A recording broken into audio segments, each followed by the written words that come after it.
যখন আমি বাইরে যাই, আমাকে যখন কেউ জিজ্ঞেস করেন যে অভিক আপনি কোত্থেকে, আমি বলি যে আমি কলকাতার লোক, কলকাতার ছেলে।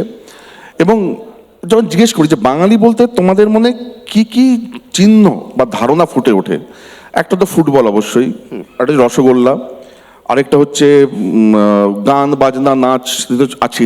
আপ লোক তো বহুত পড়াই করতে হো, তোমরা খুব পড়াশুনো করো, এটাও শুনতে পাই। কিন্তু সবচেয়ে বড় যেটা বাঙালি সংস্কৃতির অভিজ্ঞান, সেটা হচ্ছে দুর্গাপুজো। দুর্গাপুজোর মন্ত্রে দুর্গার যে রূপের বর্ণনা আর কি, জটাজুট সমাযুক্তাং অর্ধেন্দুকৃত শেখরাং লোচনোত্রয় সংযুক্তাং সদৃশ ভীষণানাম, তারপরের যে লাইনটা অতসী পুষ্প বর্ণাভ্যাং অথবা পুঁথির অন্তরে তপ্ত কাঞ্চন বর্ণাভ্যাং, এর সঙ্গে বাঙালি মহিলাদের কোনো মিল নেই, না রূপের না গুণের।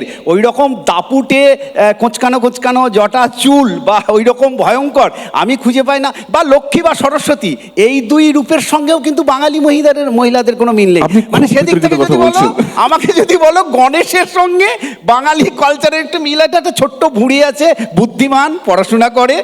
বাকির যে চারটে ক্যারেক্টার, তিনটে গুণী আমার দিকে তাকিয়ে বললেন। না না আপনার একেবারে না, মানে আমাকে যদি দুর্গার যে মেন পুজোর যে 5টা প্রতিমা থাকে তার মধ্যে যদি বলে বাঙালির সঙ্গে মিল কোথায়, রঙে, তার বর্ণনায়, তাহলে একমাত্র গণেশের সঙ্গে বাঙালি পেরেছি।